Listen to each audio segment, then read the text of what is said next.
आपका देखिए पहला क्वेश्चन यहाँ पर में है फ्रेंड्स कि in which year was the Bihar provincial Congress committee headquartered at Patna form. जल्दी बताइए। और जो भी बच्चे टीचिंग परीक्षा के स्टूडेंट है वो तो इसका आंसर बहुत आसानी से कर पाएंगे, मुझे उम्मीद है। Revision is the key to success. मेरी जिंदगी में इस बात को याद रख लेना आप लोग, ठीक है। जितना ज्यादा रिवीजन करोगे उतना ज्यादा आगे रहोगे, क्योंकि आपने बचपन से सारी चीजें पढ़ी है, ठीक है। बस क्या चीज नहीं की आपने? रिवीजन नहीं किया। आपने ग्रेजुएशन में सब कुछ पढ़ा है, आपने 9th-10th में सब कुछ पढ़ा है, 11th-12th में आपने सब कुछ पढ़ा हुआ है, लेकिन आपने रिवीजन नहीं की। चलिए, अब जो एक्स्ट्रा चीजें हैं वो भी आप लोग बताते जाएंगे, क्योंकि मैं ऑब्वियस सी बात है कि एक चीज तो बताकर आपको छोड़ नहीं दूंगा। यहाँ पर मैं टीचिंग परीक्षा पर लोग पूरा डिटेल में पढ़ते हैं।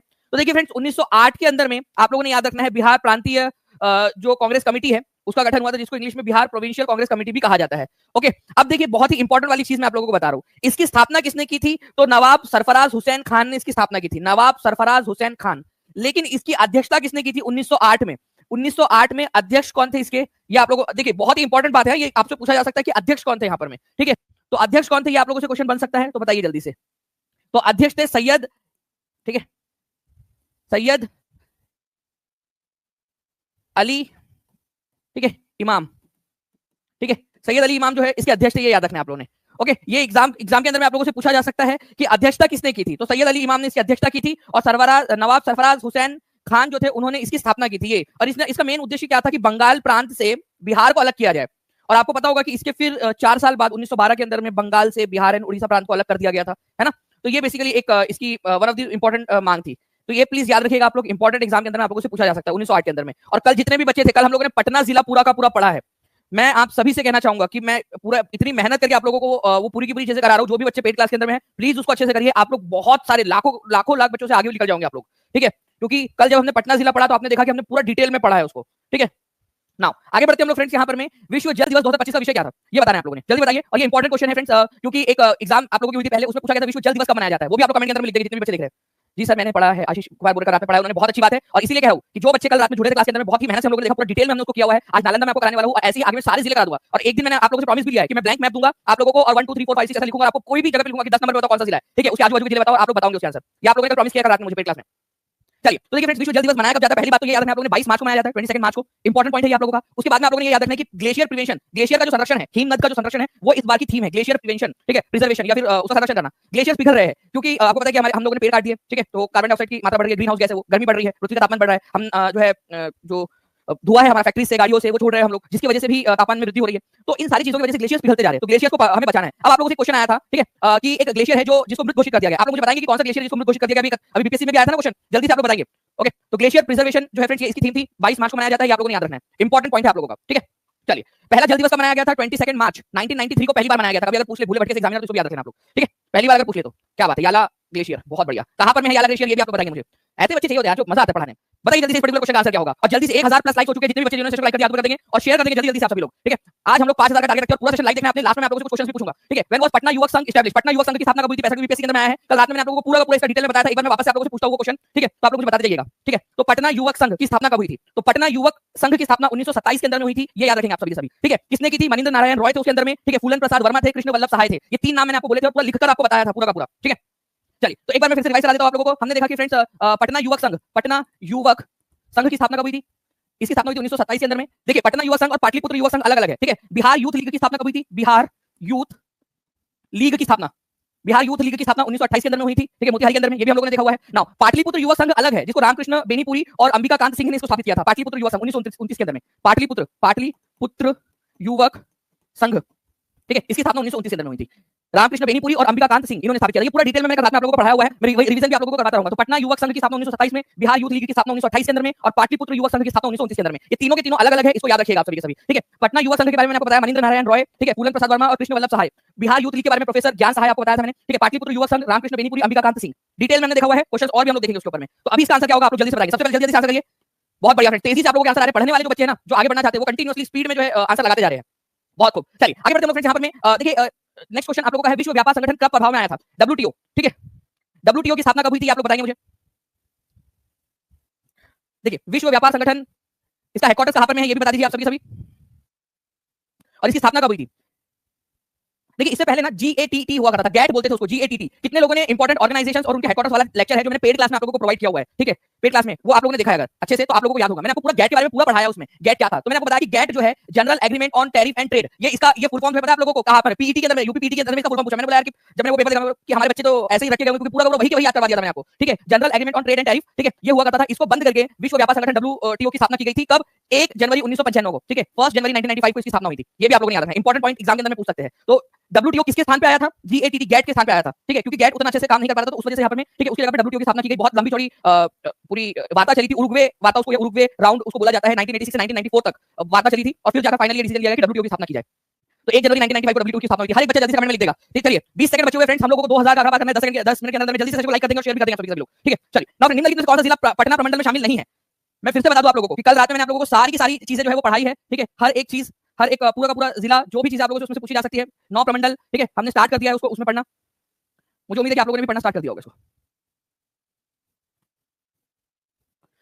ठीक है। देखिए फ्रेंड्स, यहाँ पर मैं 9 प्रमंडल और 38 जिले हम लोग पूरे के पूरे पढ़ रहे हैं। कल हम लोगों ने पटना जिला पूरा का पूरा अच्छे से देखा है, ठीक है। उसके अलावा मैंने आपको पटना प्रमंडल के बारे में भी पढ़ाया है, उसके जो बेसिक आजू बाजू वाले जिले हैं वो सारी चीजें आपको बताई है, ओके। ऐसे ही हम सारा कर रहे हैं। तो पेड स्टूडेंट जितने भी हैं उन लोगों के लिए फ्री है, जो बच्चे अलग से लेना चाहते हैं वो अलग से 249 रुपीस में अलग से भी ले सकते हैं इसको, ठीक है। चलो नाउ निम्नलिखित में से कौन सा जिला पटना प्रमंडल में शामिल नहीं है, ये आपको बताना है। तो देखिए फ्रेंड्स, अगर मैं बात करूं आप लोगों से पटना प्रमंडल की, ठीक है, तो पटना प्रमंडल में कौन कौन से जिले आते हैं, ध्यान से समझना आप लोग यहाँ, ठीक है। पटना, मेरे साथ में सभी लोग रिवाइज करेंगे, हर एक बच्चा लिखेगा तो मजा आएगा पढ़ाने में। पटना, नालंदा, लिखो सभी के सभी लोग लिखते जाइए कमेंट के अंदर में। पटना, नालंदा, ठीक है, ये पटना डिवीजन की पार्ट है। भोजपुर, ठीक है, ये याद रखना आप लोगों ने। बक्सर और इधर में कैमूर और रोहतास। तो फिर से करते हैं लोग यहाँ पर में, वेस्ट से स्टार्ट करते हैं, ठीक है। कैमूर, रोहतास, बक्सर, ठीक है, भोजपुर, पटना, नालंदा, लिखो 6 जिले हैं, 6 के 6 जिले लिखेंगे आप सभी के सभी लोग, ठीक है, जल्दी से सभी के सभी लोग। तो जल्दी से हर कोई बच्चा लिखेगा, ये पटना डिवीजन है, ठीक है, पटना डिवीजन के। अब आप देखिए यहाँ पर में अरवल, जहानाबाद, औरंगाबाद, गया, नवादा, ये जो है आप लोगों के मगध जो है प्रमंडल के अंदर में आते हैं, ओके। तो यहाँ पर जो क्वेश्चन आप लोगों से पूछा गया है कि कौन सा जिला पटना प्रमंडल में शामिल नहीं है, तो पटना प्रमंडल के हम लोग जिले वापस से लिख देते हैं, ठीक है। इसमें पटना है, मेरे साथ साथ में हर एक बच्चा बाहर लिखते रहना आप सभी लोगों ने। पटना है, नालंदा है, ठीक है, बक्सर है, ठीक है, भोजपुर है, रोहतास है, ठीक है, और कैमूर है, ठीक है। तो भोजपुर है, नालंदा है, अरवल जो है वो नहीं है फ्रेंड्स। तो कौन सा वाला नहीं है ये पूछा था, आंसर आप लोगों का हो जाएगा, ठीक है। तो इस प्रकार से भी क्वेश्चन पूछे जा सकते हैं आप लोगों से, ओके। तो हर एक बच्चा जल्दी जल्दी से लिख देना सारे के सारे नाम, ताकि आप लोगों को याद हो जाए। और ऐसे ही मैं प्रैक्टिस करवाता रहूंगा, आंसर का ऑप्शन नंबर ए हो जाएगा। ऐसे ही सारे आपको याद करवाने वाला हूं। आज हम लोग नालंदा जिला पढ़ने वाले पूरा डिटेल में, और एक और जिला जो है हम लोग करेंगे उसके अंदर में। तो नालंदा प्लस 1 मोर जिला, और पटना की रिवीजन भी कराऊंगा। तो पटना पढ़ के आएंगे सभी सभी बच्चे, पेड क्लास में जितने भी बच्चे कल जो पढ़ाया था उसको पढ़ कर आएंगे आप लोग, ठीक है। तो कितने प्रमंडल बिहार के अंदर में टोटल? बिहार में 9 प्रमंडल है, ठीक है। उसमें से सबसे बड़ा एरिया वाइज सबसे बड़ा प्रमंडल तिरहुत है, एरिया के हिसाब से। तो एरिया वाइज सबसे बड़ा कौन है? तिरहुत है, ये भी आपको बताया था रात में। नेक्स्ट क्वेश्चन, 28वीं यूनिवर्सल पोस्टल कांग्रेस की मेजबानी किस शहर ने की? इस क्वेश्चन को आप इंपॉर्टेंट मार्क करिए। मैं आपको बता रहा हूं फ्रेंड्स, ये बहुत ज्यादा इंपॉर्टेंट क्वेश्चन है, प्लीज इसको इंपॉर्टेंट मार्क करिए आप लोग। ये क्वेश्चन एग्जाम के अंदर में आप लोगों से पूछा जा सकता है, ठीक है। बताइए जल्दी से, 28वीं यूनिवर्सल पोस्टल कांग्रेस की मेजबानी कौन से शहर ने की है?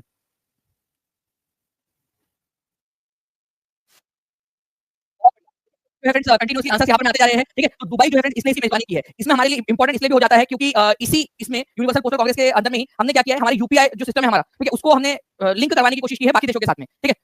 बाकी देशों का जो सिस्टम है ना, उसके साथ में उसको लिंक करवाने की कोशिश की है, ताकि बेहतर यूपीआई या रेमिटेंसेस जो है, जो लोग बाहर के देश में रहते हैं वो पैसा भेज सके भारत के अंदर में, तो यूपीआई को लिंक करने की कोशिश की है, हमने प्रस्ताव रखा है वहां पर में, ठीक है। तो यूनिवर्सल पोस्टल कांग्रेस की मेजबानी कहा किस शहर ने की है? 28वें नंबर की यूनिवर्सल पोस्टल कांग्रेस दुबई ने की है। प्लीज इसको याद रखना, ये इंपॉर्टेंट वाला क्वेश्चन है, ठीक है। चलिए नाउ अब आप सभी लोगों को चैलेंज में दे रहा हूं। यहाँ पर मैं एक तो हम केवल 31 लाइक दूर है 1500 के टारगेट से, सेशन को लाइक करेंगे आप लोग, ठीक है। देखिए अब इस क्वेश्चन को पढ़िए और आप लोग करेंगे यहाँ पर जल्दी से, सभी के सभी बच्चे आंसर करते जाएंगे। यूनिवर्सल पोस्टल कांग्रेस दुबई में आयोजित हुआ था, 28वें नंबर का था, और उसी के अंदर में ज्योतिरादित्य सिंधिया जो हमारे भारत के मंत्री हैं, उन्होंने क्या किया, यूपीआई को यूनिवर्सल पोस्टल जो सिस्टम है उसके साथ में लिंक करने का प्रस्ताव रखा। बताइए निम्नलिखित में से कौन सा जिला पटना प्रमंडल में शामिल नहीं है? आंसर बताइए जल्दी जल्दी से। और ये आप लोगों की परीक्षा है, ठीक है, इसलिए मैंने बोला कि जब डिटेल में पढ़ा दो पेड क्लास में, तो उसको अच्छे से देखिए, यूट्यूब पर रिवीजन भी करते रहिए साथ साथ में, ताकि आप लोग और ज्यादा आगे बढ़ते जाए। तो गया जो जिला है ये पटना प्रमंडल में तो नहीं है, ठीक है, पटना प्रमंडल में नहीं है, ठीक है। भोजपुर है लेकिन जहानाबाद नहीं है, ठीक है, जहानाबाद नहीं है। तो ऐसे आप लोगों को पता होना चाहिए था ये चीज, ठीक है। तो धीरे धीरे आप लोग क्या करते हैं, फिर सारे के सारे आंसर लगा पाते हैं आप लोग। तो आंसर इसका हो जाएगा कि गया भी नहीं है, जहानाबाद भी नहीं है। Answer more than one of ये बोलेगा। क्वेश्चन एग्जामिनर ऐसे क्वेश्चन पूछते हैं आप लोगों से, D is the right answer. तो गया और जहानाबाद ये दोनों के दोनों मगध जो है प्रमंडल के हिस्से हैं, ये याद है आप लोगों ने। कल का सेशन बहुत अच्छा था सर, पूरा बिहार का एक साथ हो जाता था, अब अलग अलग करके मजा आ जाता है। नाइट्रोजन गेमिंग जी ने बिल्कुल बढ़िया यहाँ पर बताया है कि पहले पूरा बिहार की खिचड़ी बन जाती थी, लेकिन अब जो है मजा आ रहा है। और यही लक्ष्य भी यही था कि आप लोगों को इस तरीके से पढ़ाया जाए, ठीक है। मेन लक्ष्य भी यही है, और इसी देखना आप लोग कि इससे आप कितना ज्यादा आगे बढ़ चुके होंगे, जो बच्चा पूरा अच्छे से सेशन देख लेगा, ठीक है। तो पटना, नालंदा, भोजपुर, बक्सर, कैमूर, रोहतास एक बार लिख दीजिए आप लोग। और दो जो नहीं थे यहाँ पर, जो आंसर थे वो कौन से वाले प्रमंडल में आते हैं वो भी लिख दीजिए आप लोग, ठीक है। दो जो है वो कौन से प्रमंडल में आते हैं ये भी लिख देंगे, और आप कौन से वाले प्रमंडल से आते हो, ठीक है। ये मैप है पूरा, आप बताइए आप कौन से प्रमंडल में आते हो, ठीक है। आपको जिला पता होगा अपना अपना, ठीक है, आप कौन से प्रमंडल से आते हो ये भी लिख दीजिएगा। चलिए अब देखते हैं फ्रेंड्स नेक्स्ट क्वेश्चन, ठीक है। How many assembly constituencies are there in Patna district? बताइए पटना डिस्ट्रिक्ट में कितनी कॉन्स्टिट्यूएंसीज है, विधानसभा कॉन्स्टिट्यूएंसीज। चलो लोकसभा कॉन्स्टिट्यूएंसीज भी बता देना, क्योंकि जो बच्चे कल रात में पेड क्लास में थे वो तो आसानी से बता देंगे, क्योंकि 2-3 बार आपको याद करवाया मैंने। चैनल को सब्सक्राइब करके सेशन को लाइक करते जाएंगे फ्रेंड, जल्दी से आप सभी लोग। 2000 का टारगेट की तरफ हम लोग आगे बढ़ते जा रहे हैं और कौन कौन बच्चे जो फ्यूल दे रहे हैं इस सेशन को और जहां भी शेयर कर सकते हो शेयर जरूर कर देंगे। और हाँ एक और चीज बता दो आप लोगों को, ई का क्या हो जाएगा, इसका आंसर जो है कि कितनी लोकसभा कितनी असेंबली कंस्टिट्यूएंसीज है पटना में, तो पटना में 14 असेंबली कंस्टिट्यूएंसीज है, 14। ठीक है, और मैंने क्वेश्चन जानबूझ के यहाँ पर मैं इस तरीके से रखा है ताकि आपकी प्रैक्टिस करवा सकूं। कितने लोग एग्री करते हैं इस तरीके से प्रैक्टिस करवानी चाहिए जहां पर दिमाग की एक्सरसाइज हो, हाथ ऊपर करके बता दो कितने लोग चाहते हैं इस तरीके की होनी चाहिए प्रैक्टिस। तो आंसर इसका नन ऑफ द अबव होगा आपका फ्रेंड्स। ठीक है, कल रात में मैंने जो क्वेश्चन दिया था उसमें 14 था, एग्जाम में आया हुआ क्वेश्चन है आपका, बट मैंने ऑप्शन को चेंज कर दिया है ताकि आपके दिमाग की एक्सरसाइज हो सके। ओके, और लोकसभा कंस्टिट्यूएंसी कितनी है, 2 है। ओके, 2 पटना जिले के अंदर में। ठीक है, तो इस तरीके से टीचिंग परीक्षा आप लोगों को ऐसे बहुत सारे क्वेश्चन करवाएगा ताकि आप लोग प्रैक्टिस करते हैं। ठीक है, तो ये वाले सारी आगे बढ़ते हम लोग फ्रेंड्स। यहाँ पर मैं आप लोगों के आपको बताना है कि भारत सरकार अधिनियम 1935 को किसने गुलामी का चार्टर बताया था। भारत सरकार अधिनियम 1935 को, गवर्नमेंट ऑफ इंडिया 1935 को गुलामी का चार्टर बताया था कि बोले कि ये तो गुलामी का चार्टर है। तो ये किसने कहा था, ये एग्जाम में आया हुआ ओरिजिनल क्वेश्चन आपका। और देखिए फ्रेंड्स, जितने भी बच्चे बीपीएससी एईडी के कोर्स में जुड़ना चाहते हैं ना, उनके लिए सुनहरा मौका है। ठीक, भारत सरकार अधिनियम 1935 को किसने गुलामी का चार्टर बताया था, तो जवाहरलाल नेहरू ने बताया था। ठीक है, जवाहरलाल नेहरू ने क्यों कहा था, उन्होंने कहा कि भाई भारत सरकार अधिनियम जो है ये भारत को वापस से गुलाम बनाने की कोशिश कर रहा है, भारत को वापस से थोड़ा सा लॉलीपॉप भारत को पकड़ा दिया है, भारत के लोगों को कुछ जैसे प्रोविंशियल ऑटोनॉमी और कुछ चीजें दे दी और बोला कि भैया भारत जो है भारत के लोग इसमें खुश हो जाए, तो ये गुलामी का चार्टर है, ऐसा कहा था। ठीक है, पंडित जवाहरलाल नेहरू ने। तो प्लीज इसको याद रखना आप लोगों ने कि it was a new charter of slavery, ये एक स्लेवरी का नया एक दस्तावेज है। जवाहरलाल नेहरू ने 1935 में ये बात कही थी। ठीक है, 1935 के अधिनियम के बारे में। ठीक है, एग्जाम का क्वेश्चन है, डायरेक्टली एग्जामिनर ने ई आंसर दिया है। समझ गए आप लोग टीचिंग परीक्षा क्यों आप लोगों को इस तरीके के क्वेश्चन करवा रहा है।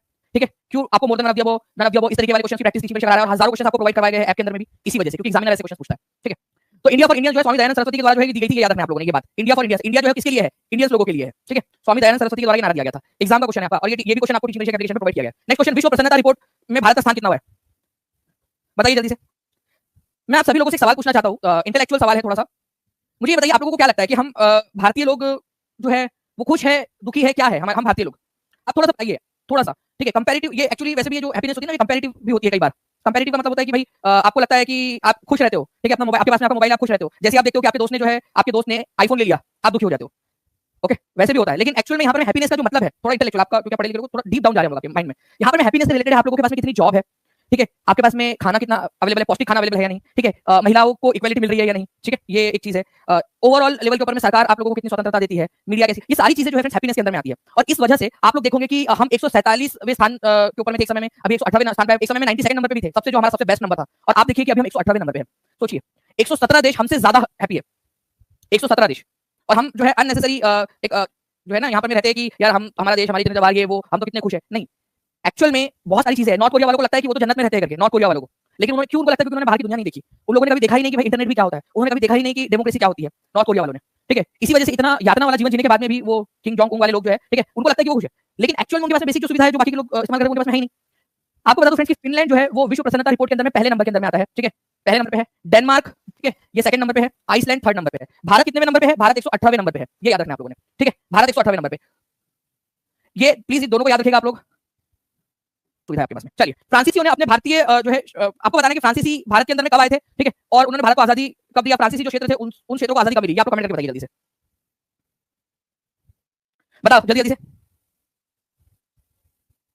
फ्रांसीसियों के द्वारा पहली जो फैक्ट्री है वो कब लगाई गई थी, फर्स्ट फ्रेंच फैक्ट्री भारत में कब लगी थी, जल्दी जल्दी से बता देंगे आप लोग। और सेशन को लाइक शेयर करते रहेंगे आप सभी। अगर आप चाहते हो कि ऐसे आप लोगों को बहुत सारी चीजें आपको पढ़ा दी जाए। और आपको बता दूं फ्रेंड्स, आज मैं आप लोगों को एक सैलरी स्लिप दिखाने वाला हूं, वही बिल्कुल सेम जो है वो ईएमआरएस के लिए भी वही सैलरी स्लिप काम करेंगी, ईएमआरएस में भी वही सैलरी मिलती है। ठीक है, अभी थोड़ी देर में आप लोगों को दिखाने वाला हूं मैं। ठीक है, कि आप थोड़ी सी मेहनत आपकी क्या कर सकती है। हमारे बहुत सारे स्टूडेंट सिलेक्टेड हुए, उनसे भी मैं आप लोगों को इंटरव्यू करवाऊंगा, उनसे भी पूछूंगा कि कैसे उन्होंने पढ़ाई की थी, ताकि आप लोगों से पूछ सके, उनसे आपके सवाल जो है कर सके। तो देखिए, फर्स्ट जो फ्रेंच फैक्ट्री थी फ्रेंड्स 1668 में लगी थी सूरत में। ये क्वेश्चन, ये पहले पॉइंट लिखो आप लोग, ये सभी बच्चे लिखेंगे, एक नंबर आप लोगों को यहाँ पर मिल जाएगा, एक नंबर पक्का आपका यहाँ पर हो गया। उसके बाद में भारत में कई सारे ऐसे इलाके थे, स्पेशली पौंडीचेरी, ठीक है, का इलाका जो फ्रांसीसियों ने कब्जे में रखा था। हमारा भारत 1947 में आजाद होने के बावजूद भी कई समय तक फ्रांसीसी और पुर्तगालियों ने अपने कब्जे नहीं छोड़े थे। ठीक है, तो 1954 में 1954 में जाकर भारत और फ्रांस के बीच में समझौता हुआ, जिसके तहत जो इलाके थे फ्रांसीसियों के जो इलाके थे भारत में, वो उन्होंने छोड़ दिए। ठीक है, स्पेशली पौंडीचेरी वाले जो इलाके थे, ठीक है, जिसमें पौंडीचेरी, कराईकल, माहे, यमन, ये जो था आपका पूरा इलाका, ठीक है, वो उन्होंने भारत को सौंप दिया था। तो आंसर इसका हो जाएगा ऑप्शन नंबर सी, 1954। तो फ्रांसीसियों ने भारत को, भारतीय क्षेत्रों को कब सौंप दिया था। ठीक है, आजाद हम 1947 में हो गए थे अंग्रेजों से, लेकिन बाकी भी तो थे भारत में। ठीक है, 1954। और वही अगर आप लोगों से पोर्तुगीज के बारे में पूछ लिया जाए, पोर्तुगीज जो है उन लोगों ने कब छोड़ा था, तो 1960 छोड़ा क्या था, हमने भगाया था उनको कि भैंस का अड्डा, उन लोगों को तो भगाया था हम लोगों ने ऑपरेशन विजय से। ठीक है, इन लोगों के साथ तो बातचीत से काम चल गया था, ये जा ही नहीं रहे थे। ऑपरेशन विजय की हम लोगों ने गोवा के ऊपर में, दमन दादरा नगरी, दमन द्वीप के ऊपर में। ओके, तो ऑपरेशन विजय, ये भी याद रख लो, इतना खर्चा हो गया। एक नंबर यहाँ पर पुर्तगाल वाला पूछ सकते हैं आप लोगों से, ऑपरेशन विजय याद रख लेना आप लोगों ने। ठीक है, 1961 के अंदर में। नाउ अब एक और चीज है, आप लोगों को पता है पौंडीचेरी या पुदुचेरी जो है वो कितने क्या एक ही जगह पे फैला हुआ है, नहीं। आपको एक चीज बताता हूं मैं, पुदुचेरी या पौंडीचेरी जो है ना, ये 3 अलग अलग राज्यों में है। देखिए, पौंडीचेरी पहले तो जो तमिलनाडु वाला है वहां पर मेन पौंडीचेरी और कराईकल जो ये इसके जिले है वो मौजूद है। ठीक है, उसके बाद में आप देखोगे कि माहे नाम की जो जगह है, ये पौंडीचेरी का पार्ट है, केरल के बीच में है, केरल के तट पर माहे नाम की जगह, ये भी फ्रांसीसियों ने रखी थी अपने पास में। ठीक है, इसी वजह से हमने उसको अलग नहीं किया, उसको पौंडीचेरी का पार्ट रखा है। माहे पौंडीचेरी का पार्ट है, केरल के बीच में। और आपको बता दूं फ्रेंड्स, यमन, ठीक है, जो यनम है ना, ये भी पौंडीचेरी का ही पार्ट है और ये आंध्र प्रदेश के अंदर में। तो पौंडीचेरी 3 राज्यों के साथ में सीमा साझा करता है, आप खुद देख लीजिए यहाँ पर में, ठीक है। पौंडीचेरी कराईकल जो है ये यहाँ पर पुदुचेरी, पुदुचेरी और कराईकल जो है तमिलनाडु में मेन पुदुचेरी है, यही पे राजधानी है इसकी पुदुचेरी, ठीक है। माहे केरल में और यनम जो है ये भी पुदुचेरी का ही पार्ट है और ये आप लोगों को मिलेगा आंध्र प्रदेश के अंदर में। चलिए इस क्वेश्चन को बताइए आप लोग, बांग्लादेश ब्लैंक से ब्लैंक तक पाकिस्तान का एक हिस्सा था, कब से कब तक जो है वो हिस्सा था, ये भी बता देंगे आप लोग। बांग्लादेश ब्लैंक से ब्लैंक तक पाकिस्तान का हिस्सा था। एक्चुअल में क्या हुआ ना, हमारा जब देश आजाद हुआ फ्रेंड्स, ठीक है, तो उस समय में पाकिस्तान जब बना तो पाकिस्तान के दो हिस्से थे, एक पाकिस्तान जो है ये था वेस्ट पाकिस्तान, ठीक है, और ये था ईस्ट पाकिस्तान। पाकिस्तान ही था ये, बस इसको बोलते थे, बस दो प्रांत थे उसके, दो अलग अलग हिस्से। ये वेस्टर्न पाकिस्तान था और ये ईस्टर्न पाकिस्तान, मतलब पाकिस्तान दो जगहों पे मौजूद था, भारत के दो कोनों पे, ठीक है। बांग्लादेश पाकिस्तान ही हुआ करता था पहले, ये पाकिस्तान था, लेकिन 1971 के अंदर में, ठीक है, मुक्ति वाहिनी नाम की एक संस्था जो थी वहां की बांग्लादेश की, जैसे आज नेपाल के अंदर में वो जेनजी है ना, उन लोगों ने करवाया है पूरा आंदोलन करके पीएम ही चेंज कर ली उन लोगों ने अपनी, ठीक है। तो वैसे ही बांग्लादेश के अंदर में भी मुक्ति वाहिनी जो संस्था थी, उन्होंने हंगामा किया, भारत ने सपोर्ट किया उनका और अंततः पाकिस्तान दो टुकड़ों में बढ़ गया, ठीक है, वहां पर बांग्लादेश बना। तो 1947 से लेकर 1971 तक बांग्लादेश पाकिस्तान का ईस्ट पाकिस्तान प्रोविंस हुआ करता था, ईस्ट पाकिस्तान, पूर्वी पाकिस्तान बोलते थे उसको। तो बांग्लादेश पाकिस्तान का हिस्सा था, ये कई सारे बच्चों को पता नहीं होता है, ठीक है, 1971 के अंदर तक, ठीक है। तो प्लीज इसको याद रखेंगे, आप सभी के सभी इंपॉर्टेंट एग्जाम के अंदर आप लोगों से पूछ सकते हैं। नेक्स्ट क्वेश्चन की तरफ हम लोग आगे बढ़ते हैं। आपको बताना है यहाँ पर भारत के संविधान की प्रस्तावना किस देश से ली गई थी, जल्दी से कमेंट करेंगे आप लोग। नहीं अतुल जी ऑनलाइन है।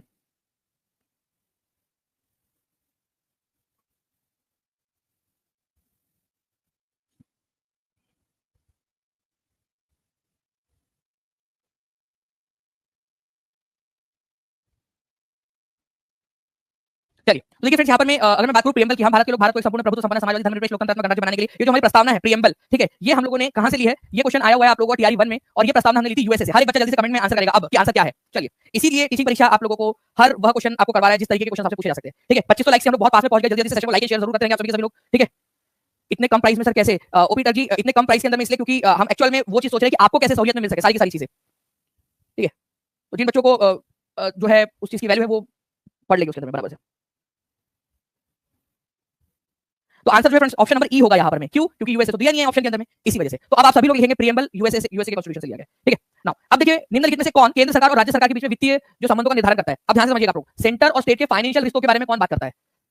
देखो मैं आपको बताता हूँ, आप लोग जो है एक चीज यहाँ से भी क्लियर हो जाएगी आप लोगों का। आप लोग अगर टीचिंग परीक्षा से जो है ना 100 रुपए का कोई कोर्स खरीदते हो, ठीक है, आपको लगता है कि ये 100 रुपए टीचिंग परीक्षा को मिले, ऐसा नहीं होता।